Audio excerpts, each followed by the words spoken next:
હવે વાત કરવી છે અમદાવાદ શહેરની કે જ્યાં રસ્તા પર દોડતો લાલ આતંક, એએમટીએસ ડ્રાઈવરોની ઘોર બેદરકારી અને ટ્રાફિક નિયમોના ખુલ્લેઆમ ધજાગરા. સંદેશ ન્યૂઝે એએમટીએસ બસોનું જ્યારે રિયાલિટી ચેક કર્યું છે ત્યારે આ વિગતો સામે આવી છે. બેફામ ડ્રાઇવિંગ, નિયમો તોડતા ડ્રાઈવરો એએમટીએસ બસના કે જ્યાં એએમટીએસ બસનો અકસ્માતના જે આંકડા છે એ ખૂબ ચોંકાવનારા આંકડા સામે આવ્યા છે. 2 વર્ષમાં 78 અકસ્માત નોંધાયા છે, 64 ઘાયલ થયા છે. આંકડા તો માત્ર કાગળ પર, જમીની હકીકત પણ વધુ ભયાનક છે.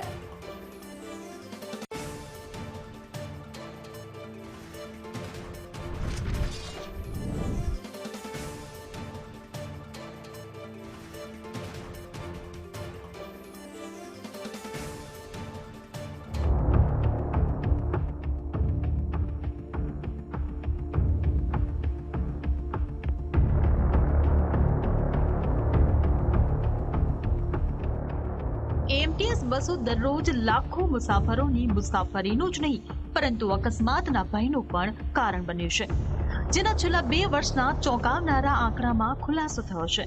અને આ આંકડા તો માત્ર કાગળ પર છે, પરંતુ હકીકત રસ્તા પર વધુ ભયજનક છે. ડ્રાઈવરોની બેફામ ગતિ, બેદરકારી, ટ્રાફિક નિયમોનું ઉલ્લંઘન, આ બધું જ સંદેશ ન્યૂઝના કેમેરામાં કેદ થયું છે. એમને આ ચાલુ સિગ્નલમાં આવી રીતે વાહન કાઢવું આ કેટલું યોગ્ય? કોઈ હતું નહીં એટલે સાહેબ નીકળ્યો, નહીં તો ના નીકળ્યું, ઉભો રહી ગયું. સામે તમને સિગ્નલ તો દેખાણું હતું? હા સાહેબ, ચાલુ હતું બંધ બંધ હતું તો પછી કેમ કાઢી?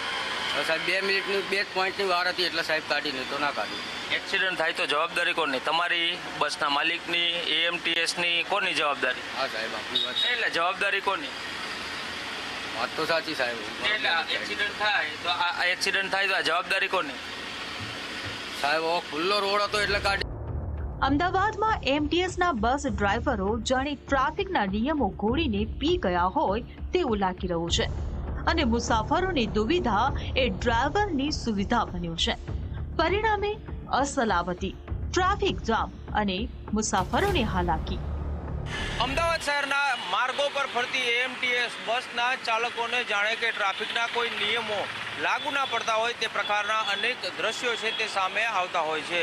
હું આપને એક સ્થિતિ બતાડવા માંગીશ કે આ બસ સ્ટેન્ડ આવેલું છે ને બસ સ્ટેન્ડથી બિલકુલ દૂર બસ અડધા રસ્તા ઉપર ઊભી રાખવામાં આવે છે. આવા સંજોગોમાં જ્યારે પીક અવર્સમાં ટ્રાફિક પસાર થતો હોય છે ત્યારે ભારે જામની સ્થિતિ જે છે તે જોવા મળતી હોય છે. સાથે જ એક સ્થિતિ એ પણ સર્જાતી હોય છે કે જ્યારે મુસાફરો છે તે બસ સ્ટેન્ડ પાસે ઊભા હોય છે અને અડધા રસ્તે અને સાથે જ બસ સ્ટેન્ડથી દૂર બસ ઊભી રાખવામાં આવે છે ને એના કારણે જ મુસાફરો છે તેને દોડાદોડ કરવાની સ્થિતિ જે છે તે સર્જાતી હોય છે.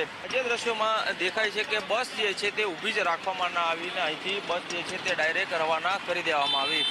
આવા સંજોગોમાં સ્કૂલ, કોલેજ અથવા તો નોકરીએ જતા લોકો જે છે તેને ભારે હાલાકીનો સામનો પણ કરવો પડે છે. વધતા અકસ્માતો અને ટ્રાફિક નિયમ ભંગને લઈને અમે ટ્રાફિક પોલીસનો મત જાણવા પણ પ્રયાસ કર્યો, જેમાં ખબર પડી કે રોડ સેફટી મીટિંગમાં ટકોર તો કરાય છે, ઈ ચલણ પણ અપાય છે, પરંતુ એએમટીએસ ઈ ચલણનો કોઈ ડેટા રાખવામાં આવતો નથી અને સીસીટીવી કેમેરાથી કોઈ ઈ ચલણ અપાતા જ નથી. જ્યારે પણ જિલ્લા અથવા તો શહેરની માર્ગ સુરક્ષા સમિતિની બેઠક થતી હોય ત્યારે આ બાબતે ચર્ચા થતી હોય છે અને અમારા દ્વારા જે તે એજન્સીને પણ આ બાબતે જરૂરી સૂચના આપવામાં આવેલી છે. એએમટીએસના જે ડ્રાઈવર્સ છે એ કેટલીક વખત રફ ડ્રાઇવિંગ કરતા હોય અથવા લેન વાયોલેશન કરતા હોય, ધ્યાન આવે ત્યારે તાત્કાલિક ધોરણે જે ફિલ્ડ ઓફિસર્સ છે એમના દ્વારા એમની ઉપર કાર્યવાહી પણ કરવામાં આવી રહી હોય છે. એટલે અમારા તરફથી એ માટે રેગ્યુલર ડ્રાઈવનું આયોજન કરી અને એમને ઓવર સ્પીડિંગ ન કરે, લેન વાયોલેશન ન કરે અને રોંગ સાઈડમાં ડ્રાઈવ ન કરે એ માટે પૂરતી સૂચનાઓ આપવામાં આવતી હોય છે. વધતા અકસ્માતો અને સતત ઉઠતા સવાલો બાદ હવે એએમટીએસ એક્શન મોડમાં આવ્યું છે. ડ્રાઈવરો માટે વિશેષ સાયકોલોજીકલ ટ્રેનિંગ આપવામાં આવશે અને દરેક બસમાં હવે 2 ડેશબોર્ડ કેમેરા લગાવવાની યોજના છે. સાંભળો આ પાયલટ પ્રોજેક્ટ વિશે. ડેશ કેમ અમે લગાયા છે કેમેરા. એમાં ડ્રાઈવરની ભૂમિકા, ડ્રાઈવરની મૂવમેન્ટ, ડ્રાઈવરને જો ડ્રાઈવર સૂઈ જાય તો અહીંથી પણ અમે મોનિટરિંગ કરીને એને કહી શકીએ ભાઈ ઊંઘ નહીં, કે ફોન લે તો ફોન લે, એનું બધું જ રેકોર્ડિંગ અમારા કમાન્ડ સેન્ટર પર થશે અને એઝ યુઝ્યુઅલ જે જ્યાં સિસ્ટમ આપી જે સિસ્ટમમાં દેખાશે. એટલે હવે આગળનું અને ડ્રાઈવરની મુવમેન્ટ, એ મુવમેન્ટના કારણે એક્સિડન્ટ કેવી રીતે થાય છે અને કેમ થાય છે એ સરળતાથી અમે કરી શકીશું અને એક્સિડન્ટ ના થાય એના માટેના પ્રયત્નો પણ થઈ શકશે. દર વર્ષે અકસ્માતો, ટ્રાફિક નિયમોના ભંગના વિડીયો અને હવે સુધારાના દાવા.